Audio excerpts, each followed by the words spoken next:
Welcome, everyone, to the Nightcap. Tonight's episode is strictly talking about cooking recipes and cooking tips.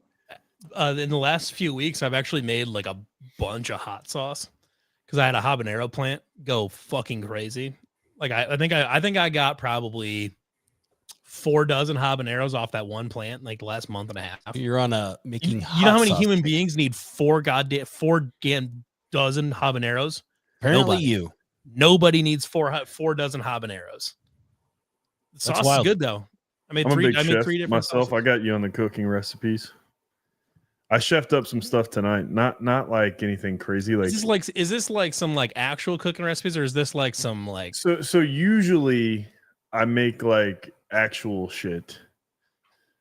But the last couple weeks I've been on this like imitation kick where I'm like making what like restaurants sell, like remaking them, you know.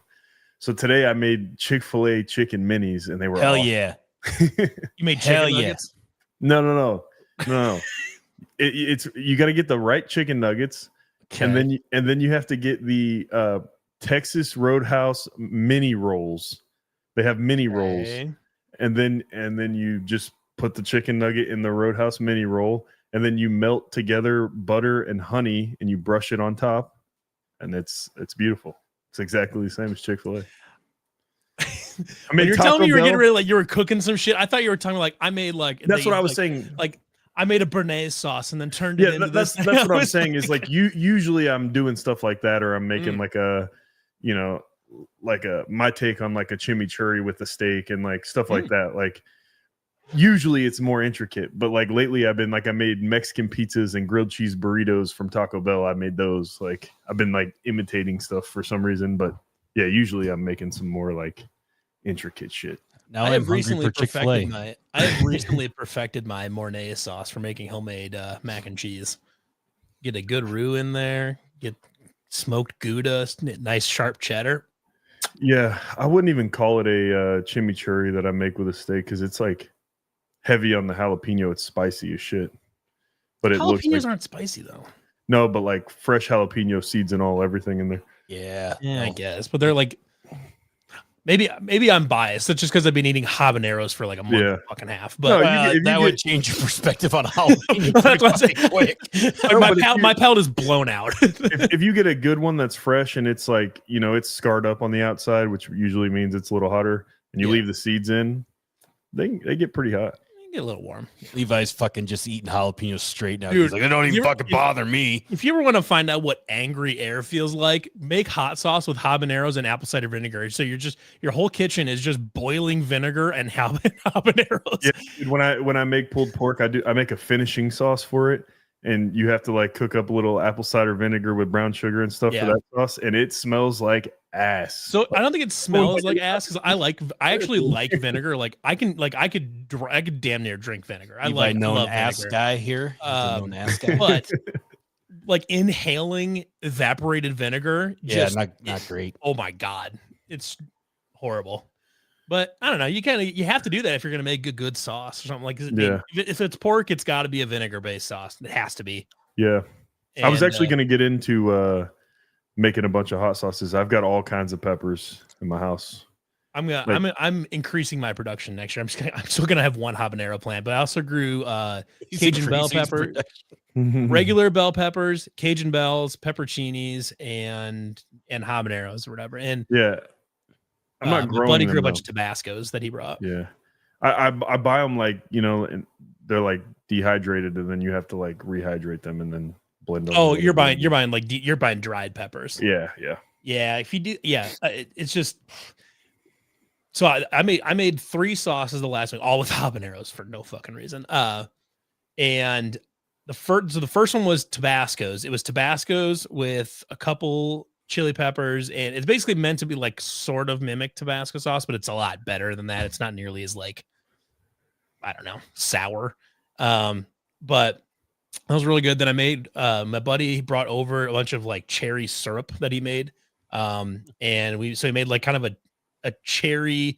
It was originally going to be a cherry habanero sauce, and then it eventually we put way too many habaneros in. I'm like, this it was a saucepan that's like that big, and this bitch, I mean, I'm not kidding, I bet he threw in a full pound solid of habaneros. Too many habaneros.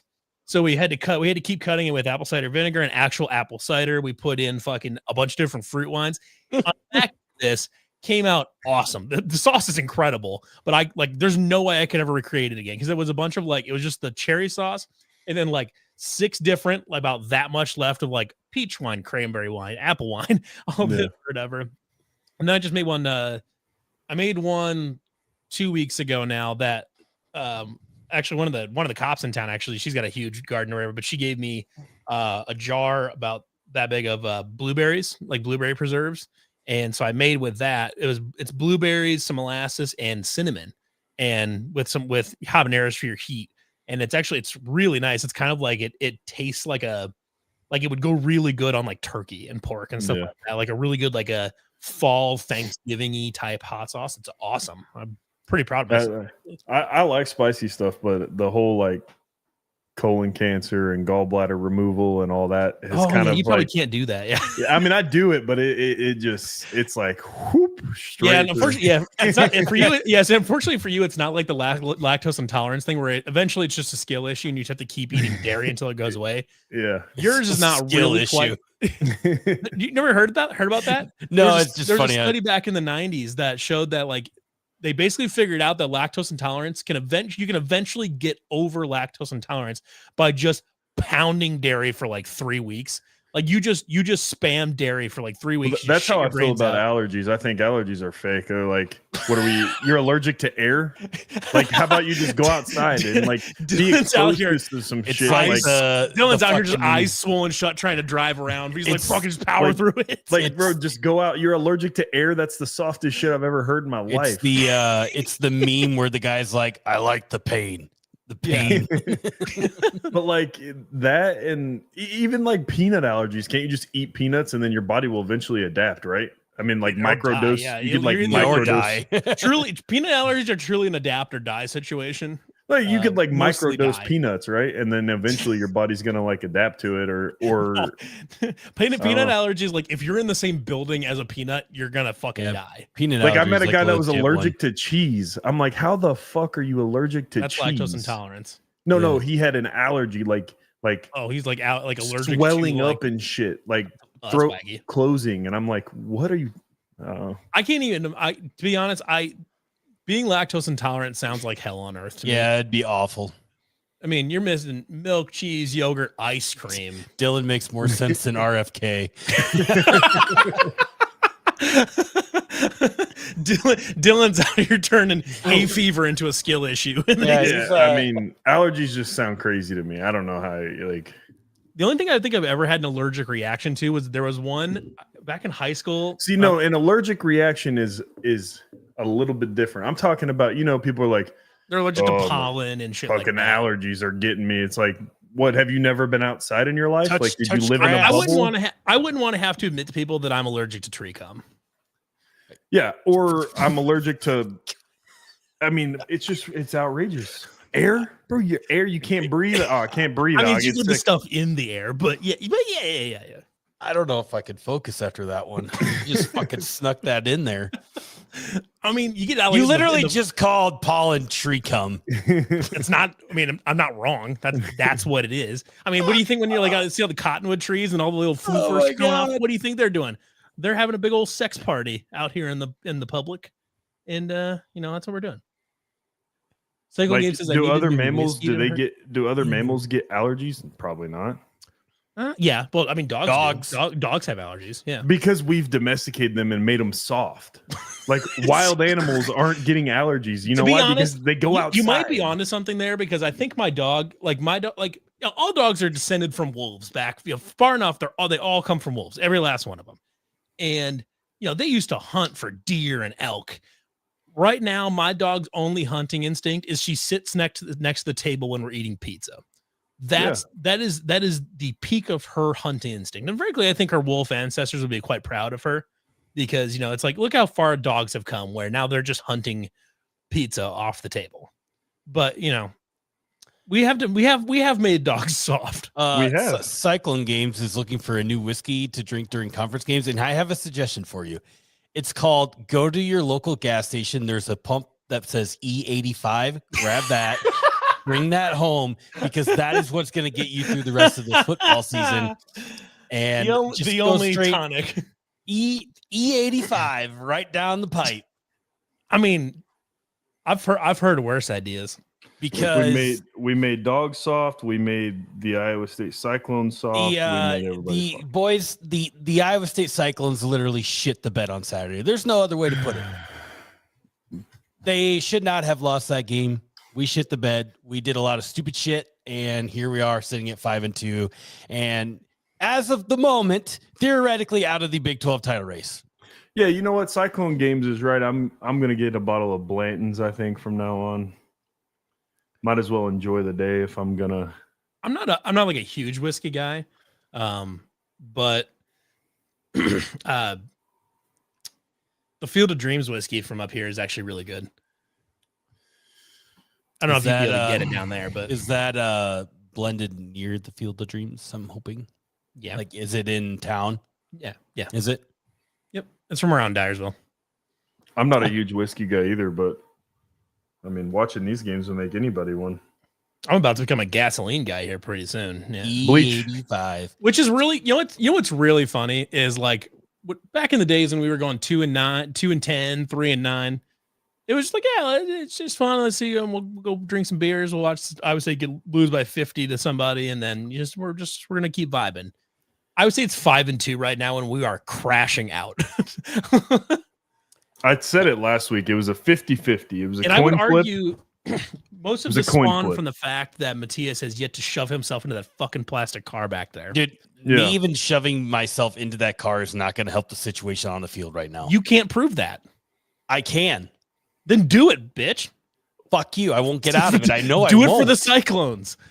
Because if you get into that and we start winning, we beat by BYU, guess who's gonna have to live? You're gonna have to start living in that damn car.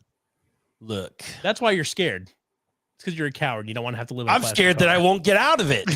That's fine. If we keep winning, I'm not really worried about that. Your kids will figure it out. They'll come out, they'll visit dad in the garage. And if we lose, you probably don't want to get out of it. Don't get me started on clone cones. We are on a food podcast, so we could talk about clone cones, but we're not. just No, soft serve. the clone it's just cones- soft serve ice cream. It's vanilla ice cream with food coloring. Thank you. It doesn't even have flavor. It's Thank just you. vanilla. I think that is the big thing is that like if it was flavored as like raspberry and lemon, great. It would be incredible. But like it's still vanilla soft serve. Like Literally soft serve ice cream. Like, Right, get over and yourselves, it's people. still ice cream. Like you don't need to go like nuts about it, but it's still ice cream. I Yeah, mean, you like, know how you can get it? You can get the same thing at Sonic. And Dairy Queen. And just like literally, like people like when they go to Iowa State games, they're like, I'm gonna get a clone Coke and I can't get it anywhere else. Like, yes, you can. You literally drove by a Dairy Queen to get here. Like, that's not the point though. I don't give a fuck about the point. It's literally just vanilla. I know ice that's cream. the summation of all of your podcasts you do. So I do one. Like I said, all of them. Well, you happen to be on that same one, so I fuck know off. that's on me. Yeah, self-own. I know.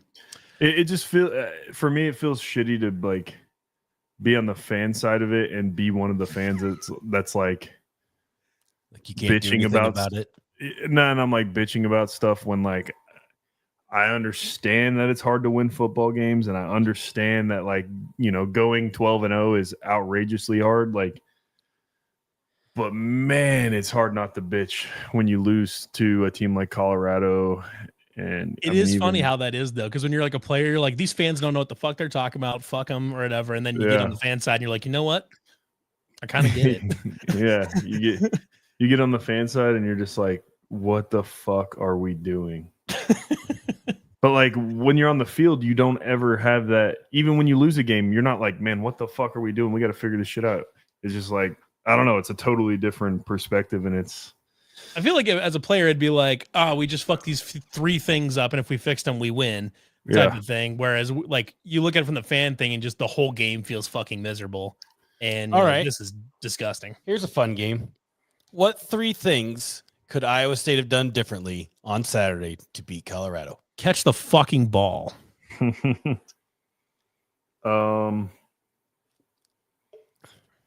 Score more points, maybe. Thank you, Dylan. That's the hard hitting analysis we bring Dylan on this show for. Like, no, like that's what I'm saying. I know what you mean. I'm sure from the inside, there's like, okay, well, we wanted to do this and this well, and we didn't, and we got our ass beat. But from the outside, it looks like a fucking train wreck, and it's like, what the hell? We shouldn't even have came. Right. And it's like nothing would have changed it. But I think if you have Kyle, a lot of this smooths out pretty quick. Well, we definitely beat Cincinnati if we definitely beat like no question you beat Cincinnati. I still think you'd probably still beat Colorado too, because not just because of like this possession could have had a field goal, but it ended up empty thing. But it's when you're in like right now, but until you get to about the 10-yard line, once you're between the 50 and the 10-yard line, it is touchdown or bust for Iowa State. Period. Like you either score a touchdown or you do not score without Kyle. And you would think that being the case would make them more aggressive. Yeah. They would say, okay, we have to score, period. Like we have to. But I think it's actually done the opposite. And I think it's because when you have Kyle, like you're willing to take more risks and be okay with an incompletion, knowing that you just got Kyle there. If you need to tee it up from the 35 or the 40, great. That's fine. He'll plunk it from 52 and we're all hunky dory. But so when you do that, you take some more risks.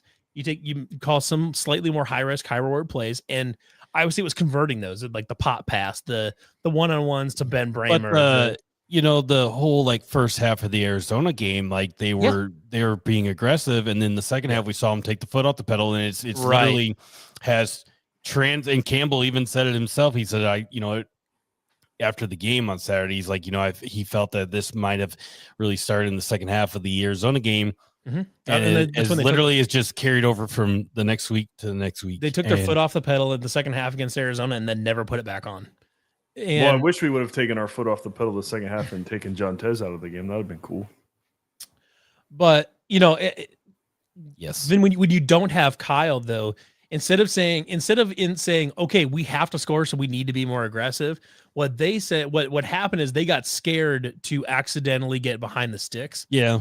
So instead of saying like, oh, it's okay if we get 0 on this one because we'll get 10 on the next one, they're saying we need to get 3, we need to get 3, we need to get 3, we need to get 3, and they're trying to do that all the way down, and it's not working because they're not putting themselves in a position to convert on a second or third and long when they if they end up behind the sticks, because they're in the red zone right now. And I think right now you can extend the red zone out to like the 30 or the 35 because that's just the situation right now. Once you get in that range, they get scared basically, and they get too conservative on their play calling. We saw it at the goal line too. It's funny, in the middle of the field, we move the ball pretty well. They're creative. They spread the ball around, but then as soon as you get to the goal line, we turn into a fucking wing T offense. Well, and then you get like the fourth down calls that we've been calling that have been kind of lackadaisical too. Maybe not even lackadaisical, but just not real, like a fourth down call with some urgency. Now, like you could totally eliminate that thought by if they pick up the first down and say, oh, that maybe had some urgency, but like that 1 to I think the last fourth down that we had, that what did we do, like a handoff or I don't even remember what it was. It was just awful. It just got stuffed and didn't go anywhere. But you're talking about it was the one on their own 20. Yeah, because Abu spot with the really bad spot. Because Abu should have had the first down on first down, and then Ben Bramer reached the ball out to get to about a half yard short, and then they marked him a yard and a half short. Here's another thing: is that going for it on our own 20, and then punting it at midfield, and then that goes right back to the Cincinnati game when we're not going for 2. And that's exactly right. They took a weird risk early in Cincinnati. It worked in this game. It didn't, but then after that. They play, and then when you're at midfield, and we're now like nowadays the analytics say like just go for it, just go for it, and then we punt it. That's why I'm still trying to figure out the QB run on third down to not go for it on fourth down. The third down call, the empty QB power, that's like a 4th and 4 call. when you're trying to It's catch an them off okay guard. third down and long if you're going to go for it. Well, okay, sure, I guess, but like I think it's fairly common if your plan is to go for it. if your plan Mhm. is to 100% go for it, then sure. Like if you're 100% gonna go for it no matter what happens, then yeah, fine. The going for it after the two bad spots on the own 20 was, I think, pissed off about the PI. It was just an Yeah. ego. I could get behind that.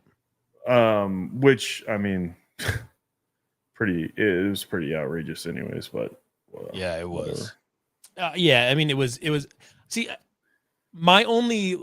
I It was don't a know the horrible rule throw, book. right? It was a bad throw. It was a bad throw. But the PI bad throw was the occurs reason. before the interception. So that's why I don't know the rule book like intimately to know exactly, but like I'm assuming that the refs picked it up on the basis of the interception happened far enough away from the receiver that it was uncatchable. But it's, Yeah, it's, but my the, sa- basis it's the is same principle as illegal contact on the field on an interception too. right. If it's illegal contact on the field, they're not going to pick up that flag because it's illegal It contact. is So what it is, yeah. it should still be that same premise on the pass interference. I believe like that it's is not like the it was an case. interception and then he tackled him. It was the ball was in between Rocco and the interception. It was in the air. It hadn't been intercepted yet. Yeah. No. Yeah, I believe it was the wrong call, but I assume that is the logic they used to say it was uncatchable. I don't know if that's correct. Like, I mean, that It's feels not. like it's a weird, like, if it is correct, that is a really weird, like, niche bylaw in this thing. Like There is if you try to throw one over the middle and a linebacker intercepts it halfway, is it uncatchable? You can just tackle the guy. No. It's not how it It's not works. un- Yeah. Yeah. Like, There's no buts in the pass interference And rule, it's- and Matt Campbell freaked out after it too, or whatever. And of course, all the other fan base is like, oh, he freaks out all the time, or whatever. And it's like, I would be fucking yeah. pissed when that happened too. Like, are you expecting them to not get pissed about that? Yeah, because to him, it's you're just saying that, like Dylan said earlier, like you just tackle the guy no matter what. Yeah, you before, might as well. Yeah. You know, yeah, if you tackle him, it's of course it's not catchable if you fucking tackle the guy. Right. So But I mean that it's He just undercut the ball. Now you don't throw that ball, right? It's just a bad throw in general. it's just but I actually liked the play call. Like before the play, I said I would throw a jump ball to Ben Bramer here. Now Colorado sniffed it out and they put a guy over there, but with a better throw from Rocco that had the loft on it that it should have had, it doesn't get picked. yeah, but they couldn't change the call to defensive holding because the ball was in the air.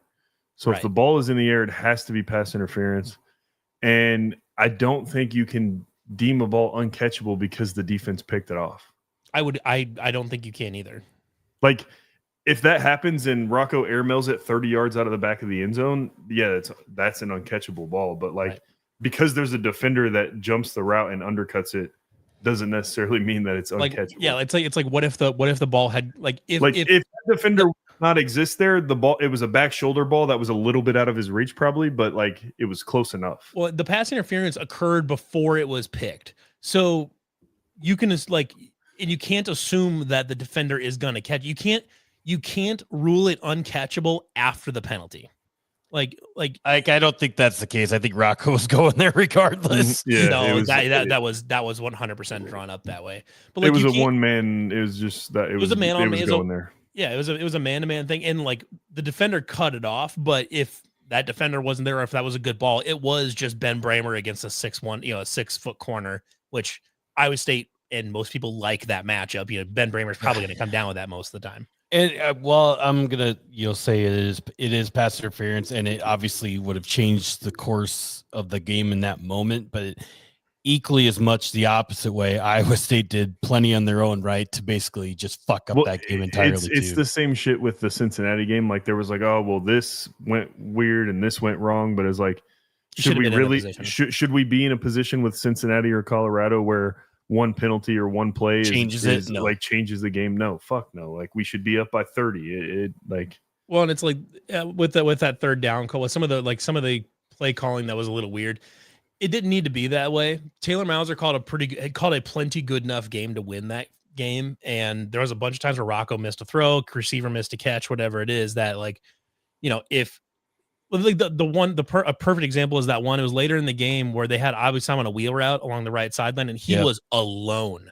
We're seeing some of the same was stuff as last year during the 2-game losing streak where Rocco was just completely fucking off. Mm-hmm. And I'm not the one. I'm not going to say it, but in both cases, the week prior or at some point in those 2 weeks, Rocco has taken a large hit where we have the assumption that he's a little concussed. So, yeah, but I mean, a week later, he's I fine. know, but it's the same. It's the same situation as a year ago where he had those moments in 2-3 game stretch where everything was just the pass was a half a step off or whatever it was. That like it's just like the Chase Soul one where he ran a hitch and basically was going to sit down in the middle of the zone, and Rocco fucking fired at 30 million miles per hour back to the left the other way where the guy was turning inside to the right. It's like if you would have put that on the money inside the right, the guy Chase Soul was going to turn up and gain another 10 yards, but he missed it by sending it over to Utah. And yeah, everything's off in the passing game. If that ball to Abu had been on target and he could have brought it in, he might have housed it. Like, I mean, there was nobody on that half of the field. Mm-hmm. Yeah, I mean, I guess when you do take hits like that, you lose some confidence. Maybe he's gun shy when he gets his bell rocked. Like he gets a little bit freaked out in the pocket. I don't know. He doesn't seem like that kind of guy to me, but. Well, his comments after the game, his press conference after the game, where he was clearly like very upset / he was pretty frustrated with the whole thing. I mean, his comments showed to me that he's at least like taking accountability. Like he knows it's a problem and he knows he needs to fix it type of thing. Like it's not like he didn't give any like the dumb coach speak bullshit that nobody wants to hear. Like, oh, it was just a little bit of detail here and there. He said, nah, I've been fucking shitty and I need to be better and stuff like that. And I was glad to see him take accountability for it. Yeah. That's I don't know. I don't even know what the quick fix is for this. Got a bye week now. The quick fix is Rocco gets back on target and the receivers catch the fucking ball. Well, Kyle's back after the bye, probably. Hopefully. Kyle, I genuinely believe that Kyle being back fixes most things. Just by a domino effect of now they can get back to being more aggressive play calling. I'm not sure if it fixes though is the last couple weeks we seem a little bit gritless. You know what I mean? I would agree. Like Campbell's kind of built his whole deal at Iowa State on gritty, tough guys, love football, love each other, play hard. And it doesn't have that feel right now. Like it doesn't. When we saw it against Arizona and they were beating the shit out of them. Yeah, it just doesn't have the grittiness to it that we're used to experiencing. But I was asking the same question on Saturdays. Like, you're telling me this punter can't place kick? Like, I mean, I know that's another huge problem is we're spotting people yardage on kickoffs right now because of Kyle being gone, and it just derails a lot of things. Yeah, your defense is already beat up. Your defense is already beat up, and they're like, yeah, you know what? Just take it at midfield every time. The other thing that needs to get cleaned up, the third thing that we never talked about, the penalties. The penalties have got to get cleaned up. The procedure penalties are out of fucking control.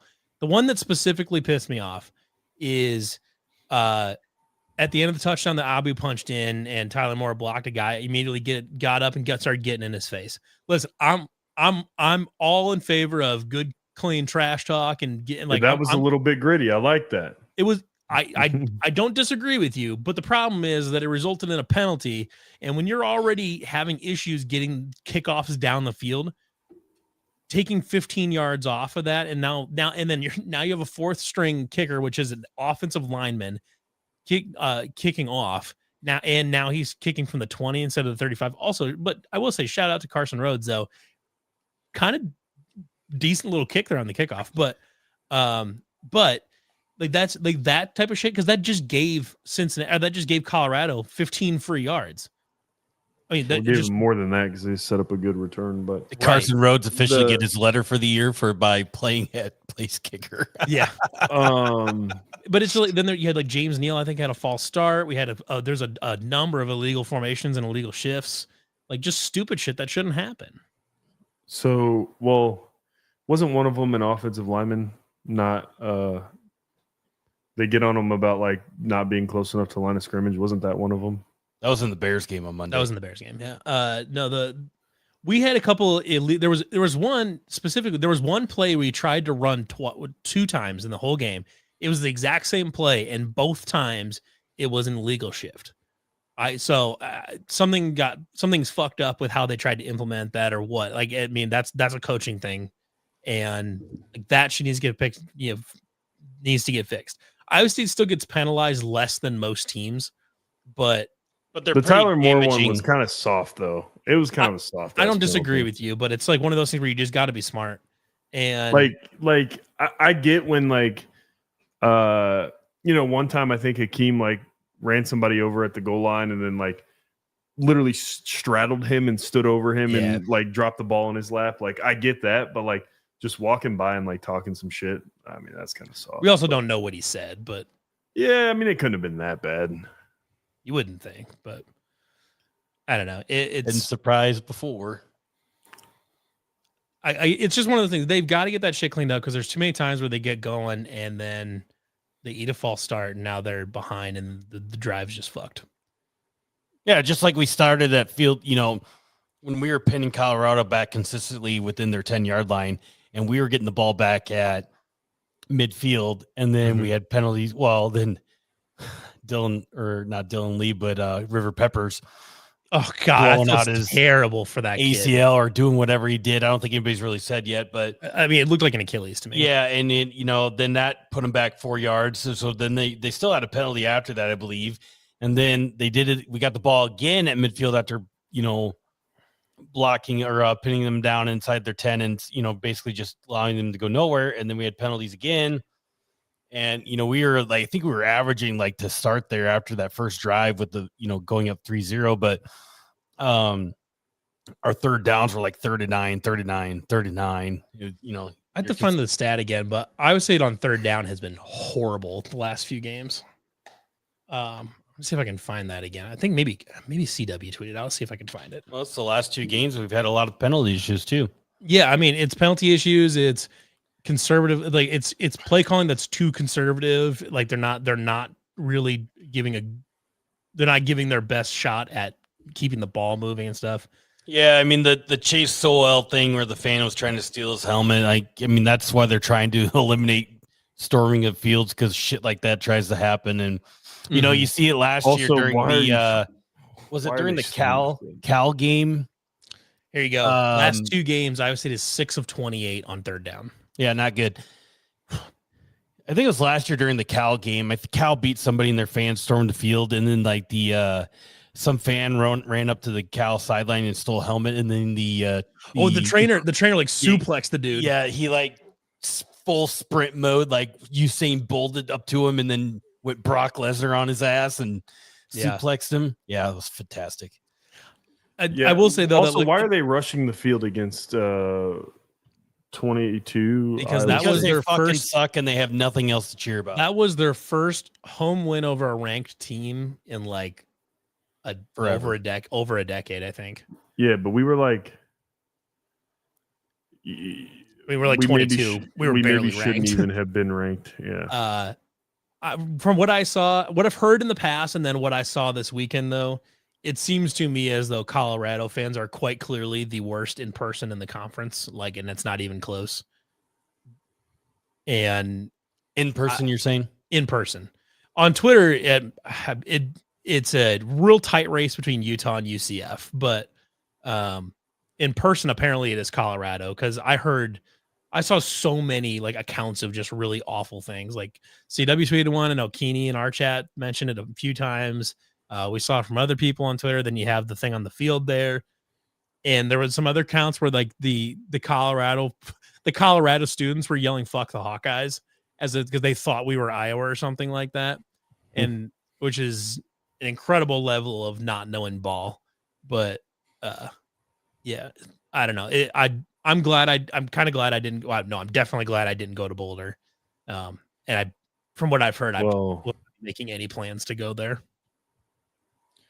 I mean, it's all based around like the team, right? The quality of the team, and if you're, the way their program is in the media, right? Like how it is portrayed to their fans, like their fans are going to be assholes. Yeah, like they're the whole thing is an asshole.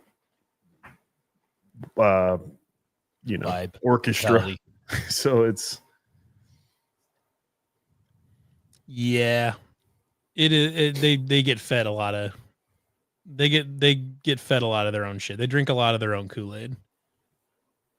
And unfortunately, it'd be more fun to talk shit about Colorado fans if we had beat them. But yeah, I mean, it is what it is. But yeah, it kind of is what it is. I don't know. They need to go into the bye week. You need to get Kyle back. I was gonna say I will say the two players on Saturday had a really nice day. Cooper Ebel was awesome. He was an animal. And I believe I threw this in the chat, and I think I said it last week too, that I thought that Abu Sama getting a full workload worth of carries was going to be like the best thing for him. And turns out that was true. Gave him a full workload of carries, puts a $177 on the ground.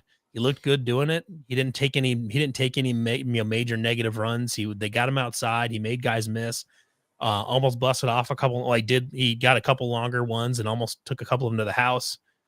I thought Abu got stronger as the game went on. Yeah, I mean, it looked clear to me that he's a guy that needs to be getting carries to get in a rhythm and just get a feel for the game. You're thankful that losing a guy like Carson Hansen isn't going to derail your entire offense when we just derail our offense ourselves. But it definitely doesn't help. Like, yeah, you'd rather have Carson, but I feel like when that guy's on the field, it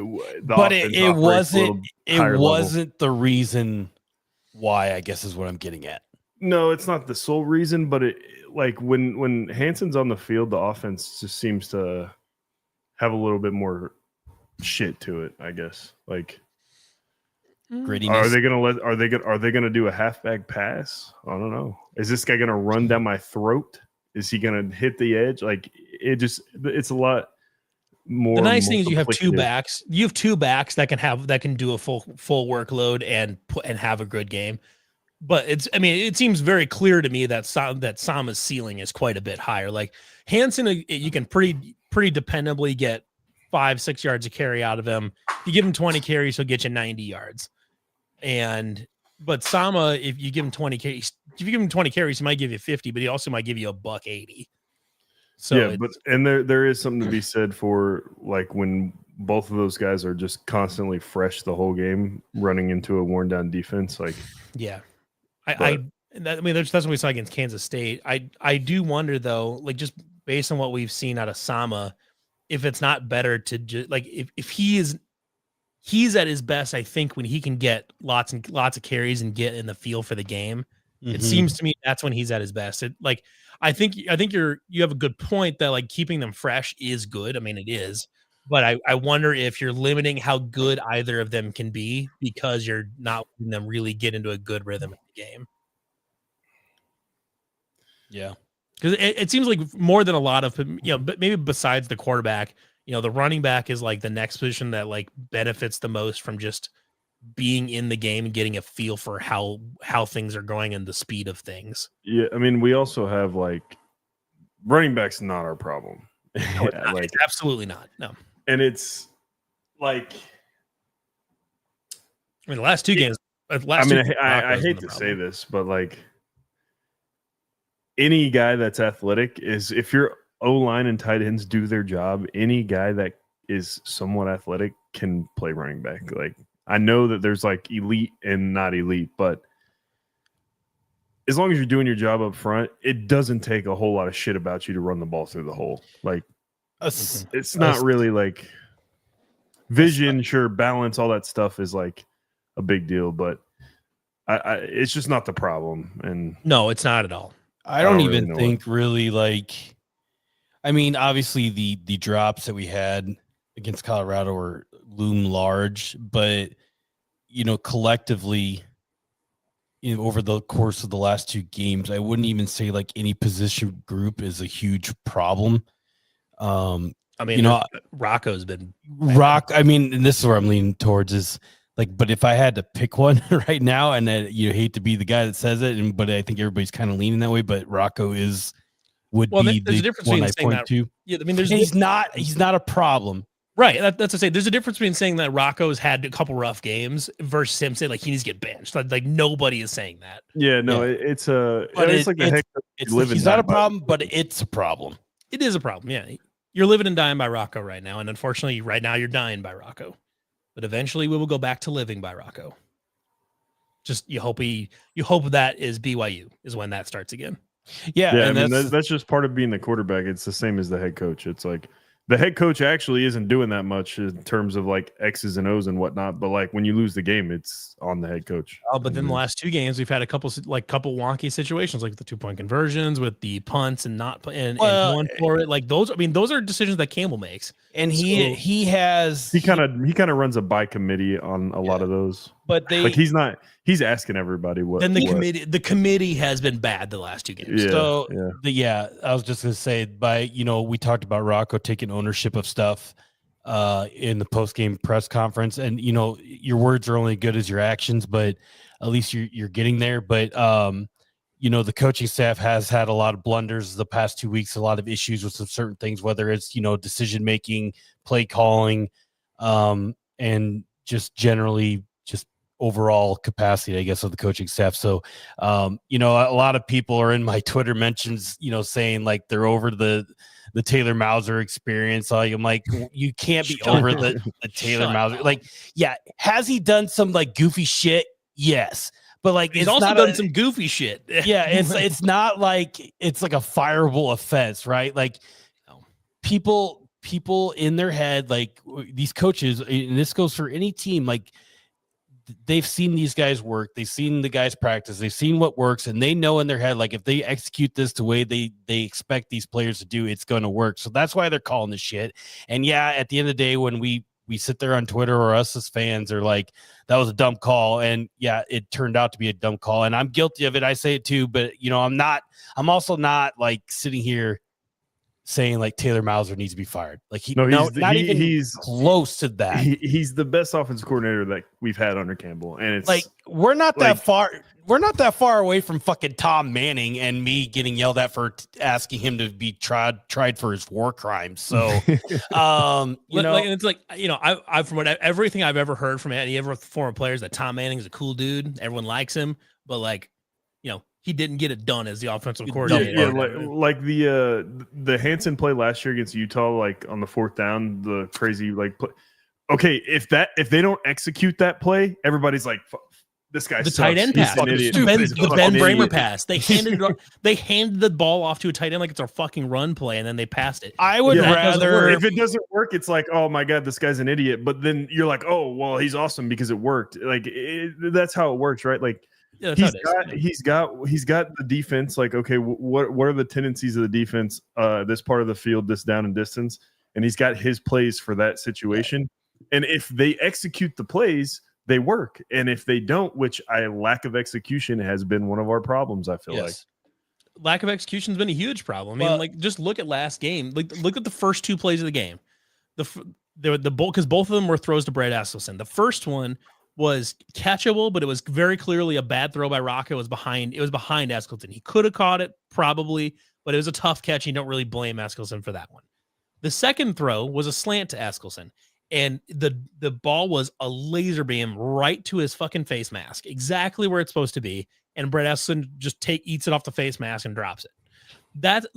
Those 2 plays are the perfect synopsis of what's not being executed right now. One play, it's this where Rocco's missing the target he's missing it by 4 feet on a short throw, and he's missing it by 4 yards on a long throw. And then the next play, he makes a good throw, and the receivers are dropping it. I'm gonna pull this up here, but Mouse is only a year and a half in job, blah, blah, blah. He just, and I'm gonna throw a stone at this one real quick, but not because I'm after all gas, no breakfast after last week's Rashawn Salam comment. But I forgot about that. oh, I have it. Anyways, shout out future Chicago Bear Brees Hall coming to the Bears. No, Anyway. Glenn shut down all the trade rumors today. But Brees is posting Instagram like cryptic Free messages 20, like free hashtag 20. free 20. Oh my, that No, they Oh, said God. that in an interview, Glenn shut it all down. He's like, "No, we're not trading him." But they all say that They right should, before they yeah. fucking trade. They need to if they need the shit. Like that team's mean- a dumpster fire. They need the draft picks. I say they no, should the team because is they it should has to because be he's the not coaching resigning. staff. Has to be the coaching staff because the team is good. They have great players. The roster is They have actually pretty incredi- solid. Yeah, they have the roster is incredible solid. Yeah. Anyways, so yeah. sir, unfortunately, in the world of college football, grace and patience no longer exists. Well, he goes from like, Oh, look at James Franklin.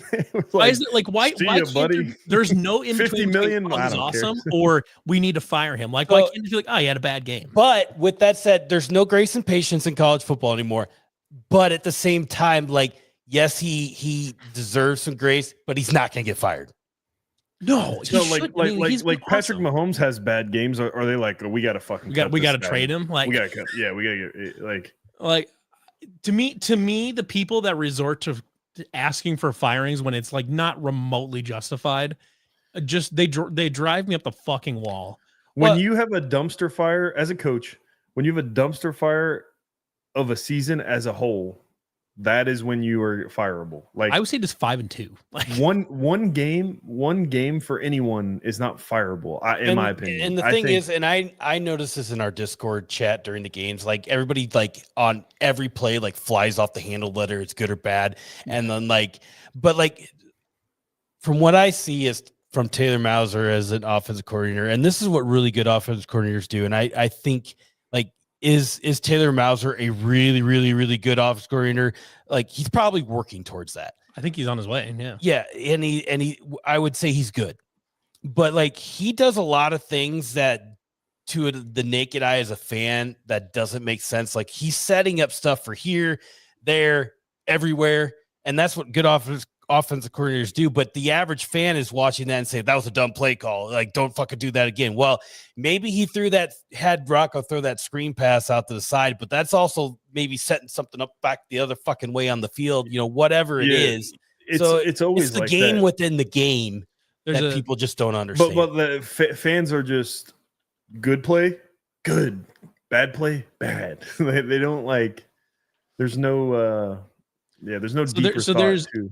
there's an old story about Greg Maddux when he was pitching in Major League. And for non baseball people, Greg Maddux is arguably the best pitcher to ever play the game. And part of his deal was that he didn't have like overpowering stuff, but he was just smarter than everybody.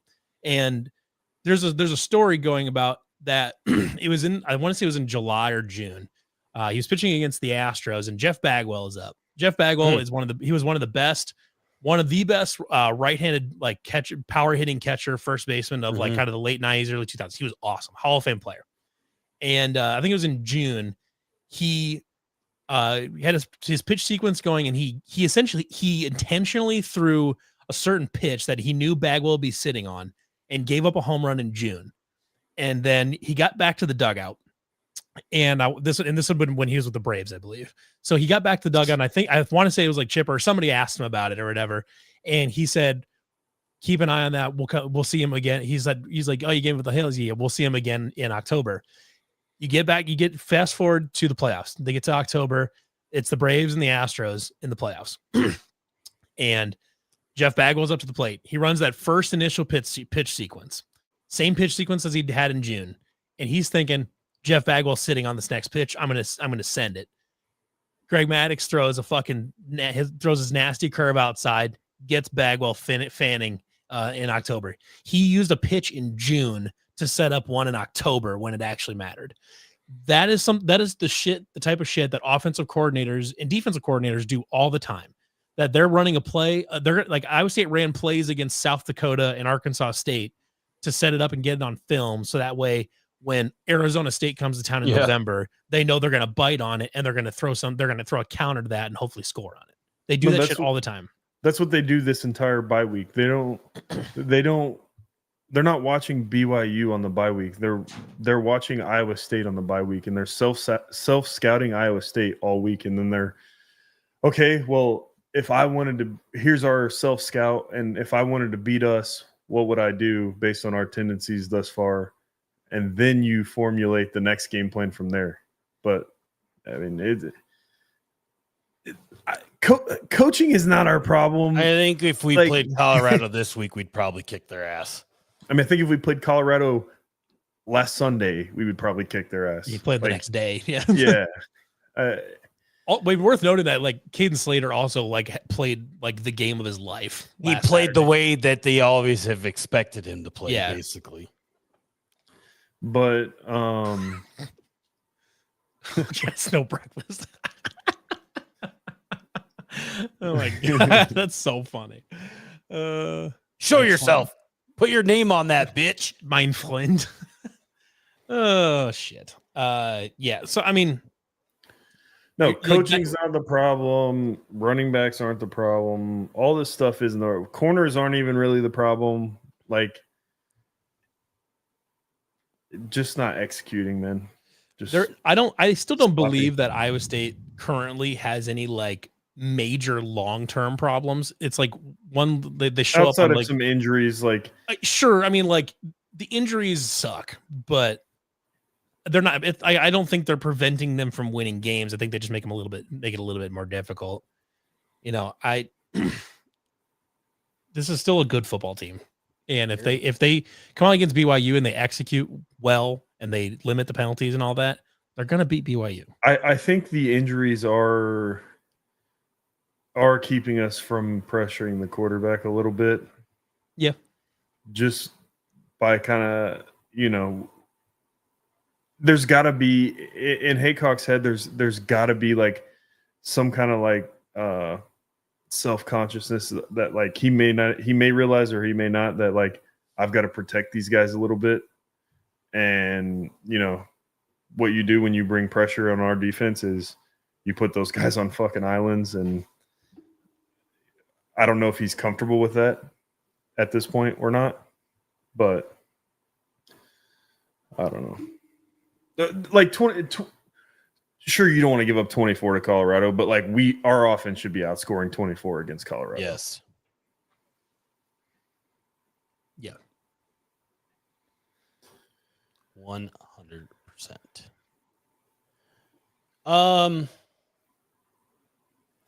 Fred asked, "Is Rocco concussed?" We kind of already went over that a little bit. We don't know. Not going to assume. Speculation on that one's kind of tough.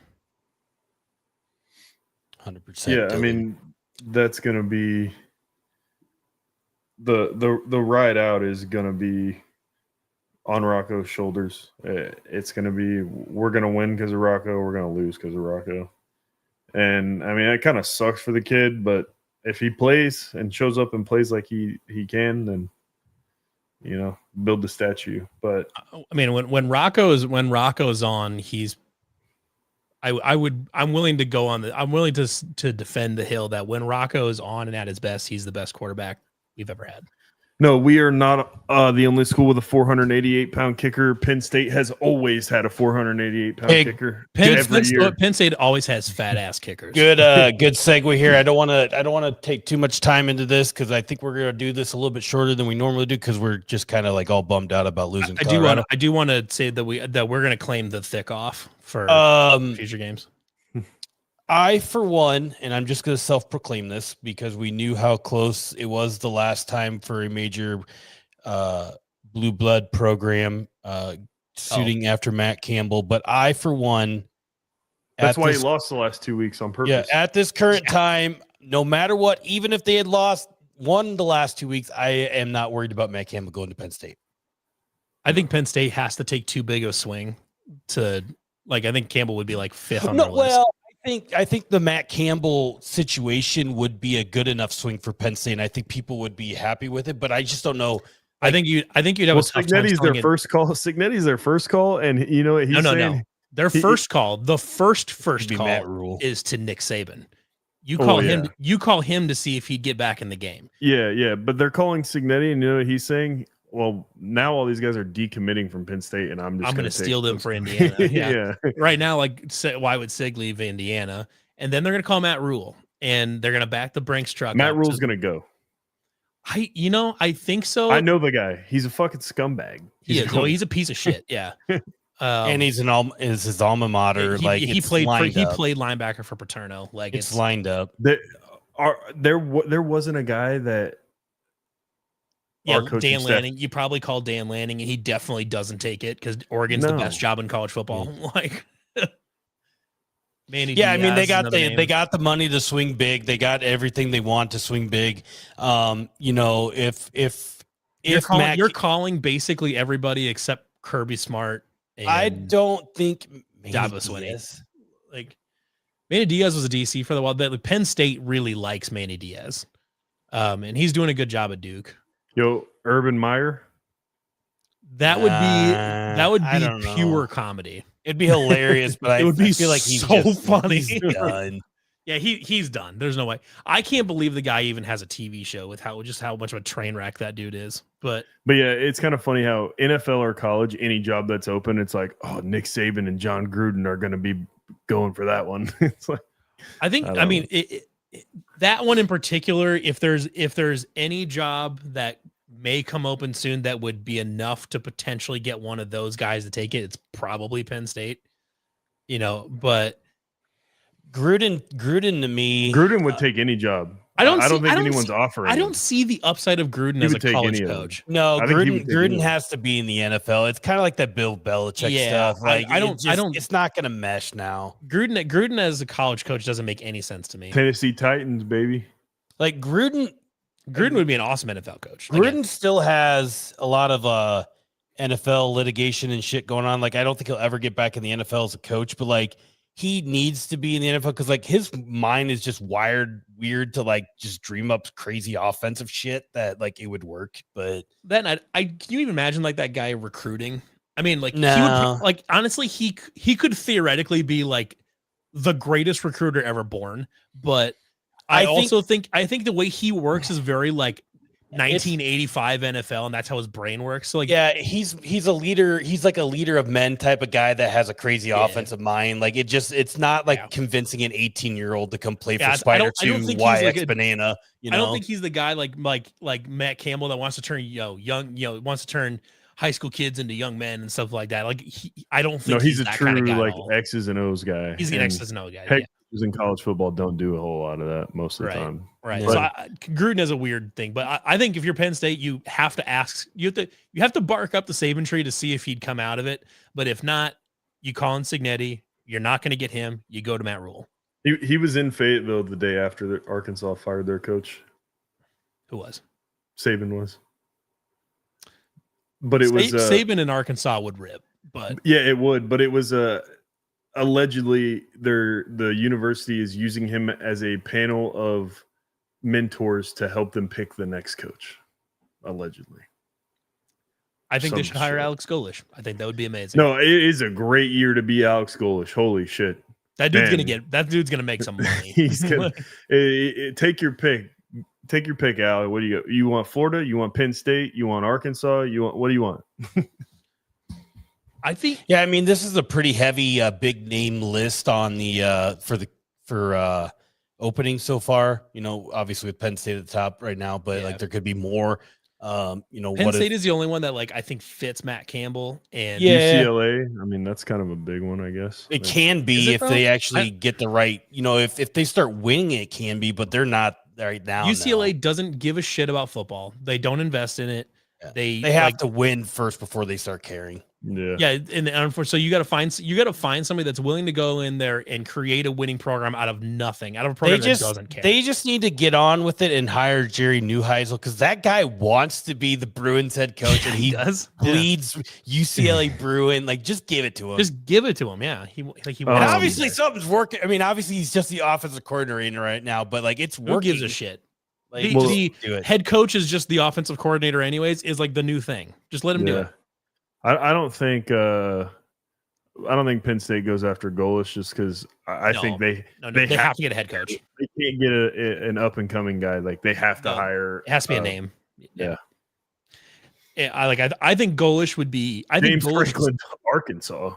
I think Penn State should hire James Franklin. He's an established guy that when he was just in the playoff last year. He was one play away from the national title.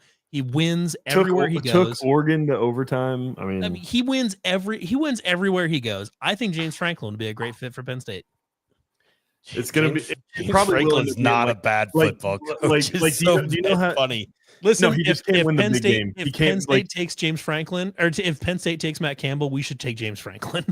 Yeah, like he can't win the games that you want him to win is his only problem. Like his entire time at Penn State, if you put Ames High School in Ohio State uniforms, they're whipping the shit out of Penn State. It's just like he can't beat those guys, but he made it to the semifinal, the playoff. You know, it's so funny that they hired Andy Kotelnicki, an offensive coordinator, and the offense looks fucking nothing like they run at Kansas. So, and they hired fucking the guy that went to Oklahoma State, then Ohio State. Yeah, they hired Jim Knowles. Well, what James Franklin should do is go be a head coach at a high school and then make Penn State pay him $50 million. John Harbaugh is not getting fired by Baltimore. He's also not going to college. That. John, I mean, we talked about this last week. Like the NFL, sometimes NFL teams just have a little bit of a lull, and they'll be just like Baltimore's going to be fine. Like they have one of the best GMs in the entire NFL. Like they're going to be okay. Also, John Harbaugh won a Super Bowl there and has made the playoffs a trillion times. If there's got to be, I don't know if there are any coaches in the NFL that have a longer. They got a lot of injuries on defense. Lamar Jackson's banged up. Like it's just a perfect storm right now for them. What'd you say, Dalen? I mean, Andy Reid. Andy Reid is the only coach in the NFL that has more leash than John Harbaugh. Yeah. But it'll be interesting to see. There's a lot of jobs, and I mean, I'm assuming Golesh is taking one of them. I mean, he'll get offered Arkansas and Florida. Yeah, I think he's gonna go to Florida. I think he go to Arkansas. I mean, he probably gets Arkansas, or he gets offered UCLA too, but you don't take that over Arkansas or Florida. Yeah, no. I think either one of those Arkansas would be perfect. I know my wife was sending me houses in Fayetteville and shit already. She's like, well, it's like 20 minutes away, but yeah. Why? Well, if you're gonna go up there all the time, we could just live closer. It's 20 minutes. Yeah. As long as Cyclones beat BYU, I do think Matt Campbell would be a little bit of a tough sell to Penn State fans, though, because of what we've done this season. Correct. We lost 2 in a row, and because of the injuries to the secondary, it's not inconceivable we lose a couple more. So, are they really going to be okay with hiring Matt Campbell that just went 8-4 coach in the Big 12, 7-5 at Iowa State? Like, are they going to be excited about that? You can either have Matt Rule that goes 9-3 at Nebraska, or you can have Matt Campbell that goes 8-4 at Iowa State. I mean, I know who I'm picking. I know who I'm picking, but I know both of the guys very well. So, I mean, but if you don't know either one of them, then I guess you're going to take Matt Rule. But if you know both of them very well, it's not even close. Matt Rule is going to be the easiest sell to them because of the alma mater aspect of it. Whether it's easy to sell to Penn State fans. Did you see his fans press conference? Matt Rule. Yeah, I did for a little bit. He did not say that he was Nebraska fans were like, "Oh, see, look, he's not leaving." I'm like, "Did you guys watch the same press conference?" He's like, "Oh yeah, that's my alma mater," and he basically just said, "I'm waiting for them to call me." Yeah, basically. So it's like, I mean, Matt Rule's a piece of shit. They can have him, but so it's he'll honestly. Their schedule is incredibly easy next year. Even and he'll be able to get some recruits. Marcus Freeman. He ain't going. He's not leaving Notre Dame. He'd only leave for Ohio State. He's like one loss from getting fired from Notre Dame. Nah. They got he a was freshman he was quarterback. just in the national championship game last year. Like I think he would leave for Ohio State, but they're going to win nothing the else. rest of their schedule the rest of this year, and they're ranked Yeah. 13th right now. They're gonna Yeah, get have you to seen the rest of their they're- schedule? They don't play anyone with a pulse. That's but what I mean. they're gonna make the playoff again. Yep. And that's just kind of what it is. Brian Kelly's not leaving anywhere. I don't Yeah. think State head I coach think Tom Brady. LSU Brian Kelly is done after LSU. Like I think the whole Brian Kelly thing is just worn off. Like the way he like left Notre Dame and then just the way he is. Like that's another like he's a bigger asshole than Matt Rule. The guy's just a prick. Who is? Brian Kelly. Oh yeah, he's an asshole. Yeah. I mean, Matt Rule is a fucking sleaze bag, but Brian Kelly's he's an asshole. Yeah. But I guess they do. Dabo, Notre Dame that ugly ass does- game with Clemson. Dabo's like, yeah, we didn't play very good. They didn't play very good. We just played worse. Notre Dame and, does play USC, I guess. And USC 's Brian playing Kelly better. was like, did he watch the game? We beat their ass. I did watch the game. It was fucking ugly. yeah. But in the end, Kirk it's- Ferentz to Penn State. That'd be awesome. Actually, that'd suck because then they get a real head coach, and Iowa would probably beat us. or they're 'cause going to be Iowa behind the tide like Wisconsin is. the problem is that even if Iowa gets a good head Matt coach, Campbell to it's gonna- Wisconsin. it's going to take them it's going to take them a year or two to You overhaul want to talk their about a job that would be suicide for Matt Campbell right now? It'd be Wisconsin. Wisconsin. Yeah. I mean, Wisconsin has money. Like they can not like they don't have can like do it, but Wisconsin doesn't have fuck you money like Michigan, but they have money. And they care about football at least. They care about football, but that roster is so fucked up right now. I mean, you have to do a complete overhaul, 100%. Well, the problem is that Yeah. it had to be overhauled. Go back Had to be overhauled and once. look at the 2015 Iowa State Cyclone roster when Matt Campbell took over. I know. Just take a Like, peek at it. They've booty. already Wisconsin has already done the overhaul to get it for Luke Fickell, and now look at it. The problem is like Wisconsin. The problem is you had to overhaul Wisconsin from being like this old school power running team to all of a sudden running a spread to running like a modern spread offense. Let's And currently take a look at the odds like- for the next Penn State head coach. like the Yeah, roster is I mean, I don't. isn't great, but you like how are you gonna sell recruits on an offense that you've never seen in that uniform? And there's nothing to sell recruits on Yeah. at Wisconsin right now. Like, because they I haven't figured it obviously out. don't want Campbell to go to Penn State, but I kind of think he would kill it there. with Yeah, with that amount of me too. resources, that guy would be outrageously good. I kind of think with like if there's Campbell no, there's if no Campbell goes to arguing Penn that they have State, more resources in their football program than Iowa State does. You can't. They have argue more that. resources than almost anybody. Yeah, Like if Campbell goes there, they're winning a title. and they have an within- incredible AD. Like They're winning a national title within a few years. yeah. Like I mean, so the current odds for the next Penn State head coach are Manny Diaz plus 150, yeah, I think they love Manny Diaz up there. Alex Golesh plus 250, No, Whew. no way, John Gruden plus 300, no shot, no shot. Fran Brown plus 325. There's Pat Fitzgerald on there. Not on the list, Really? dude. Okay, If you he said gets that offered, in the if Golish gets offered that, he's taking that over Florida or Oh, yeah. Arkansas. Oh yeah. But I just don't think Penn State would offer it. Here's an interesting one I didn't think of too, because he's been on name tossed around a little bit. But Joe Brady, former LSU offensive coordinator with Where's he at now?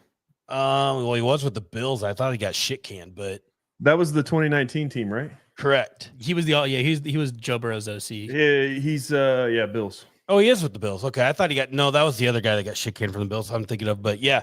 But I think Joe Brady has been on so many NFL interviews the last 2 years that I don't know if that's really gonna where he wants. I don't to think go. he's going to come back down to college. Well, Yahoo Sports seem to think that he is the projected head coach of Penn State. Joe Brady? Yeah. That's wild. Who's the guy?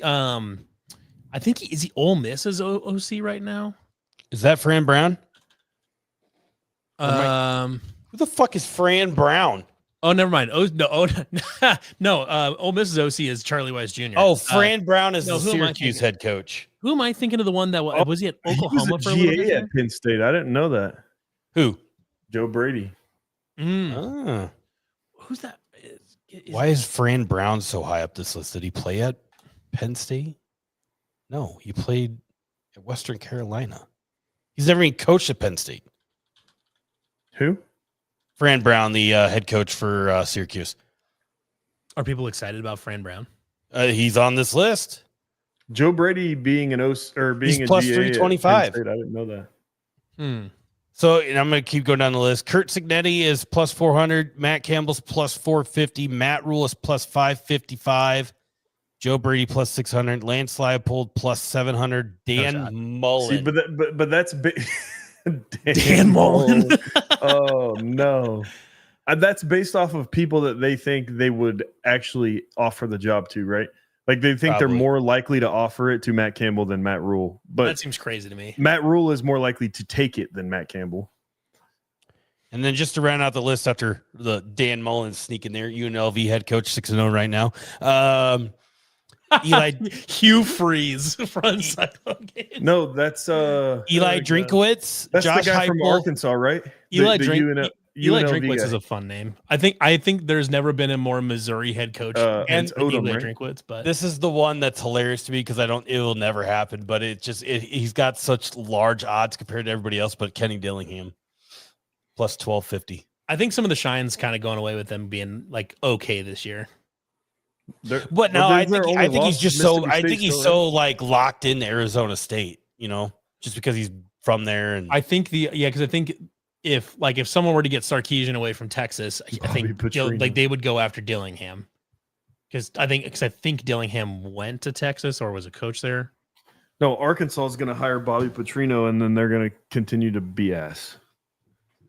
that seems like something Arkansas would do. Yeah. Should hire Alex Golish. Somebody then commented and said, "What about John Gruden to Arkansas?" That is like the only job I think kind of half fits John Gruden. It would make like for me, like I could just see that happening. Like John, it would be a train wreck. Like it'd be really bad, but it would be. It couldn't get any worse. Yeah, it'd I mean, be that's right true. up the Arkansas wheelhouse, I guess. Then Matt Campbell leaves here and we figure it the fuck out and Well, hire somebody. Like if Matt Campbell leaves, you're looking at Iowa State head coach Alex Golish. yeah, unfortunately, I think he's gonna kind of graduate past us. I mean, Yeah, that would be go, sick. He's but- got to go fuck it up somewhere else, and then Yeah, he's got to go someplace else, fuck it up, and then come back. I don't know. I kind of because my fear is like if Matt Campbell went to Penn State, he would take his entire staff with him, and then you wouldn't have anybody left in the Campbell tree. No, well, come back. half of the Campbell tree is at South Florida. Right, including is Joel Gordon his QB coach? I think Yeah. isn't he the OC? Is he the OC? Let me make sure. I He don't got know. fired from here. I mean, I feel like Alex Golish probably has pretty fond memories of here, but I don't know if he's like as emotionally attached to Iowa State. As No, definitely not. yeah. Like I don't think he like would romanticize Bud Ames the way like Taylor Mauser would. But What is he at South Florida? I think we would Yeah. try to give Nate Sheilhaus a call, but I don't think he would. I don't. No, I think he- he's done. I think he's done. in the NFL. Yeah, I think Yeah. he's out of He's college. going to be the Rams OC here before long, and then he's going to be head coach.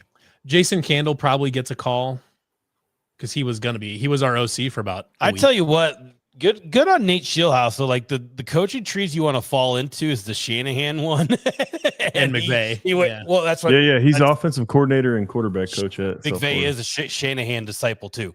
So it all coincides. So like you just want to like plop right down in the NFC West, and you're going to become an NFL head coach. Mm-hmm. Or Good for him. I guess it's